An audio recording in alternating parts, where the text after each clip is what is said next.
Bonjour, chers étudiants. Dans ce premier tutoriel, nous allons procéder à la correction du concours du diplôme élémentaire comptable de 2022 en microéconomie. Donc, chaque année, le concours se fait à l'ESP. L'ESP, c'est l'École Polytechnique de Dakar. Okay?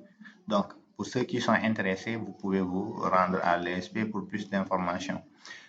Et ceux qui veulent bénéficier de mon accompagnement, voilà. Voici mes informations personnelles. Là, c'est mon numéro de WhatsApp. Vous pouvez me contacter directement.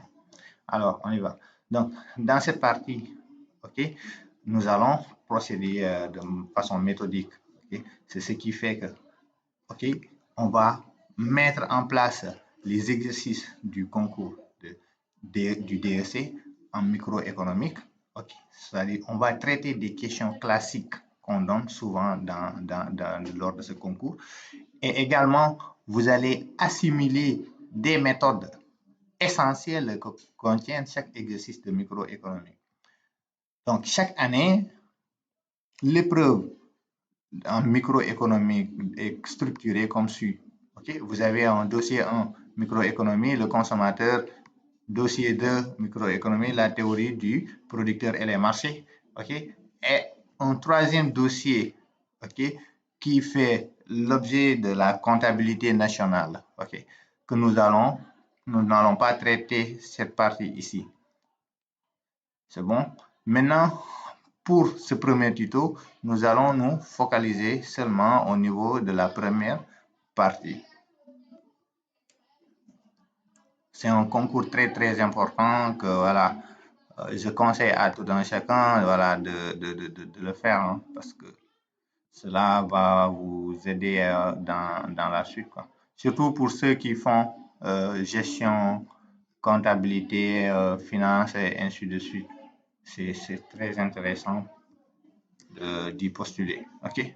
Donc, j'ai récupéré l'exercice. Hein, c'était l'exercice de l'année dernière. Le consommateur, le premier dossier. Donc, au niveau de la partie A, ici, on parle de l'élasticité.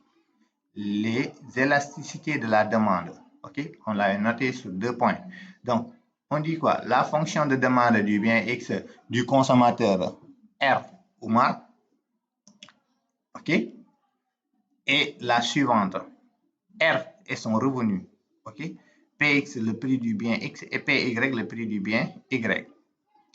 Nous allons d'abord traiter la première question.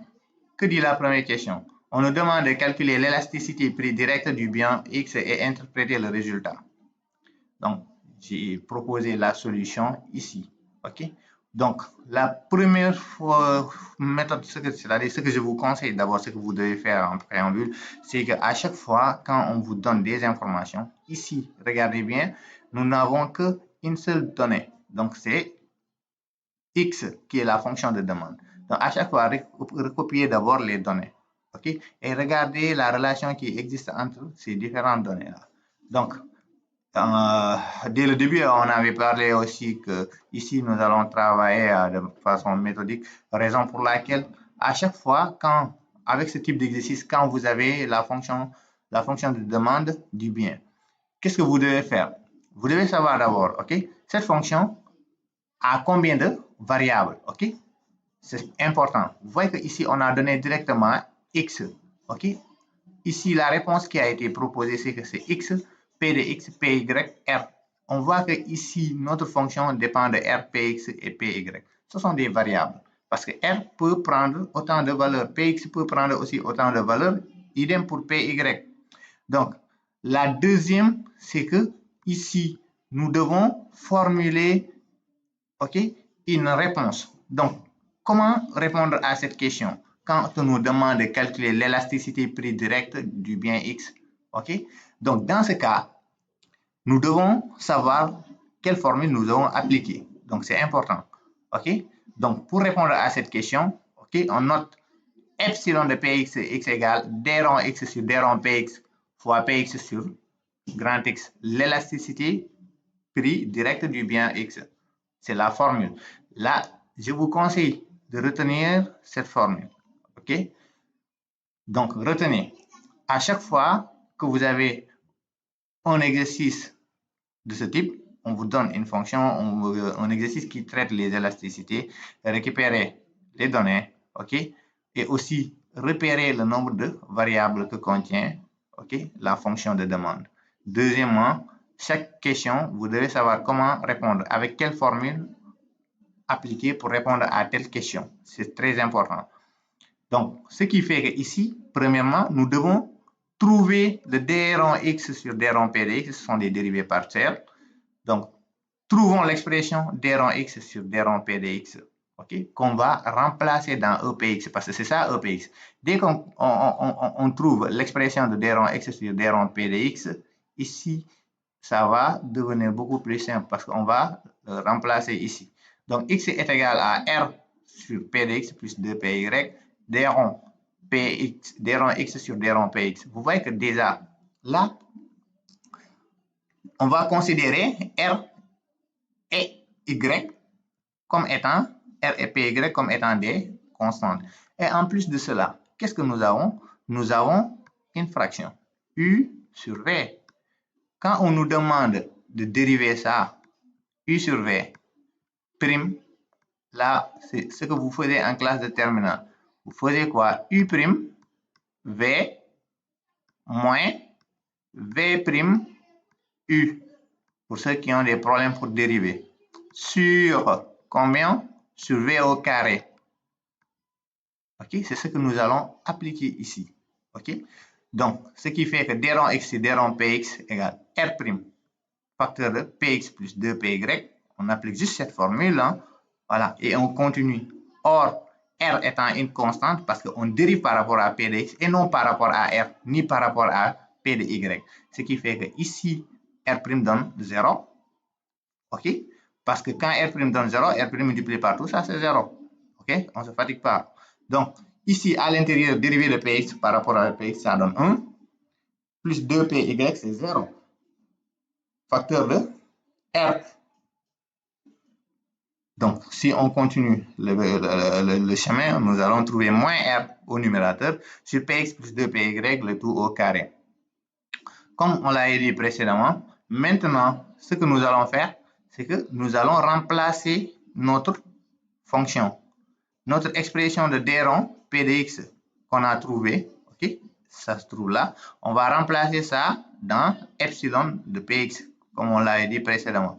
Donc d rond x, epsilon p de x égale d rond x sur d rond px fois px sur x, grand x, qui est égal à moins r, ok, sur px plus 2py le tout au carré. C'est ce que nous avons trouvé ici, d rond x sur d rond px, et on remplace directement fois px sur x qui est égal à moins r sur px plus 2p le tout au carré. Ok? Et en poursuivant le chemin, on va remplacer notre grand x. Notre grand x, c'est ce qui se trouve ici. Ok? Donc, c'est ce qui fait que, à partir d'ici, on va utiliser l'inverse de la fraction, ok, pour réorganiser un peu et afin de simplifier les expressions qui sont identiques. Nous aurons ici r au numérateur, r au dénominateur, px plus 2py au numérateur.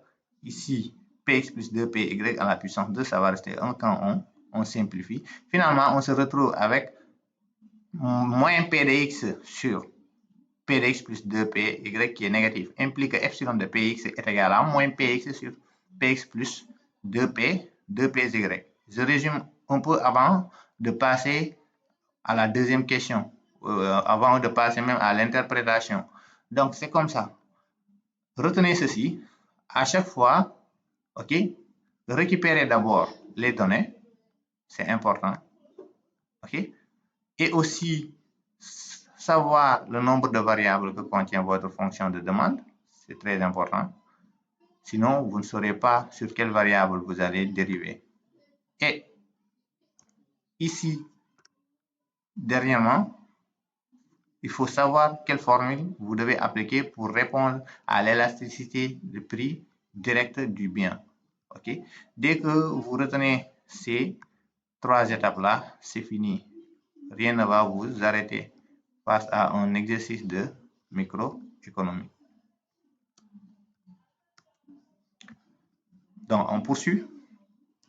Nous venons de trouver notre epsilon de P de X, okay, qui est égal à moins Px sur Px plus 2P Y. Ce qui nous reste maintenant, c'est l'interprétation. Okay? On nous demande d'interpréter. On voit bien que ici, notre gars est comment? C'est négatif. Pourquoi c'est négatif? C'est à cause du signe moins qui se trouve ici. Ce qui fait que un bien ordinaire est un bien dont la consommation diminue lorsque son prix augmente, ce qui est justifié par le signe moins. Alors, l'élasticité prix direct d'un bien ordinaire est négative. Ainsi, la majorité des biens de consommation courante ont cette propriété. Okay? Donc, c'est ça. C'est ce qu'on attend de vous.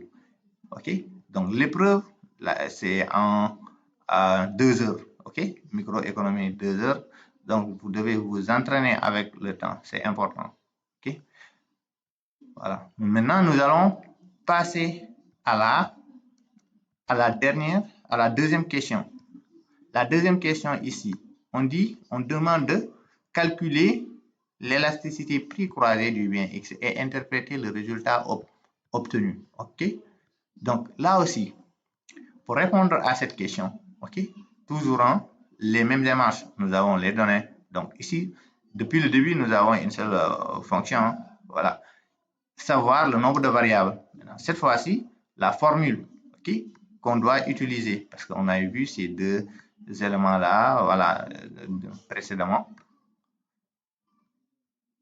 Maintenant, c'est epsilon de py sur x, ok? D rond égale d rond x sur d rond py fois py sur x, ok? On l'appelle l'élasticité prix croisé du bien x. Et dans d'autres cas, vous pouvez voir comme ça, élasticité prix croisé, hein, c'est comme ça dépend de la notation. Okay? Là, c'est la notation mathématique. Dans d'autres bouquins, vous allez trouver d'autres types de notation. Ne vous en faites pas. Okay? Trouvons maintenant l'expression de d rond x sur d rond p de y. Vous voyez que c'est le même principe, c'est le même type de raisonnement. Okay? Qu'on va remplacer dans epsilon de p de yx. Vous voyez que x est égal à r sur px plus 2py. Quand on dérive ça, ok, même scénario que précédemment, on va trouver moins r sur px plus 2py, le tout au carré, qu'on va remplacer, ok, on a bien précisé ici, on va remplacer dans epsilon de pyx, ce qui fait que epsilon pyx c'est d rond x sur d rond py, alors qu'on a notre py qui est là. Donc, on remplace directement ici par son expression. Ça est là. Moins R, ok, sur Px plus 2Py le tout au carré, fois Py sur X. C'est le même cheminement, le même principe. Parce que ici aussi, nous avons la forme de U sur V. Quand vous appliquez ça, vous allez trouver les mêmes résultats. Ok? Donc, sauf, c'est-à-dire par analogie des termes. Ok?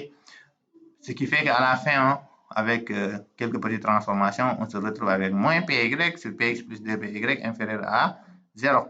Ce qui implique que epsilon de py x est égal à moins py sur px plus 2py. Là, c'est important. Okay? Donc, nous venons encore une fois de plus de répondre à la deuxième question. Donc, n'oubliez pas de vous entraîner avec le temps, vous chronométrez et à plus. Okay? L'exercice là, je vous recommande de le faire en 5 minutes. C'est faisable en 5 minutes. Okay? Voilà. Donc, nous allons passer maintenant à la dernière question. On nous demande de calculer l'élasticité. Ici même aussi, on nous demande d'interpréter au niveau de la deuxième question. Donc, on interprète avant de passer à la dernière question. L'interprétation, ici, notre epsilon de pyx égale moins py sur px plus 2py. L'interprétation, c'est quoi? On dit que l'élasticité prix croisé d'un bien, ok, complémentaire, ou bien on parle de complément, est négative. Ok, ce qui fait que epsilon de pyx étant négatif précédemment pour tout revenu et tout prix du bien x. Ainsi, un bien x est complément du bien y. Si lorsque le prix du bien y augmente, la consommation de x va diminuer. Et cela se justifie par le signe moins. Ok, voilà. Donc, on va répondre à la dernière question. La dernière question ici, en bleu encore, on nous demande maintenant de calculer l'élasticité revenu du bien X. Okay? N'oubliez pas que c'est R qui est le revenu. Donc, on va dériver cette fois-ci par rapport à R. Même raisonnement, ok? Formule pour répondre à la question posée. C'est quoi ici? Ça sera epsilon de Rx est égal à d rond x sur d rond y fois R sur x, l'élasticité revenue du bien x. On vous demande maintenant de trouver l'expression ici de d rond x sur d rond R. Vous voyez que là, c'est le même type de raisonnement. Donc, entraînez-vous. Là, vous pouvez le faire en 5 minutes. C'est faisable, 5 minutes. Ouais. Maintenant, quand on dérive, avant de dériver, on regarde bien l'expression qu'on a. Est-ce que cette fois-ci, on a la forme U sur V? Est-ce que cette fois-ci, on peut dire qu'on a la forme U sur V? Mais non, on ne peut pas appliquer ça ici. Donc, vous voyez que ici, l'écriture là, on peut transformer cette écriture de cette manière. Ce qui fait que on peut dire qu'on a la forme Kx. Parce que notre K ici, c'est 1 sur Px plus 2Py qui est une constante par rapport à R. Ouais, avec les dérivées partielles. Ce qui fait que quand on dérive directement, parce que dérivée de K, X prime, c'est égal à K. On ne se fatigue pas. Nous, notre K, c'est qui notre K? Notre K, c'est 1 sur Px plus 2Py. Donc, ce qui fait qu'à la fin, on obtient d rond x sur d rond R est égal à 1 sur Px plus 2Py. Donc, epsilon de R de x est égal à d rond x sur d rond R fois R sur x. En remplaçant d rond x sur d rond R, ok, et en poursuivant les calculs, ok, en utilisant ici l'inverse de la fraction, on va se retrouver avec des expressions qui vont se simplifier. Et à la fin, on retrouve notre 1, ce qui fait que epsilon de R de x est égal à 1. C'est-à-dire que l'élasticité revenue du bien x est égale à, cette fois-ci, 1. Okay? Et ce sont les mêmes interprétations. Okay? Parce que là, je n'ai pas beaucoup développé. C'est un cours que vous avez fait normalement en classe. Ok? On vous aide juste avec les exercices. Merci pour votre attention. À la prochaine. Ok? Donc, je vous conseille de vous entraîner pour cette partie. Mettez la vidéo en pause et travaillez avec 5 minutes. Ok? Chronométrez 5 minutes et vous travaillez avec.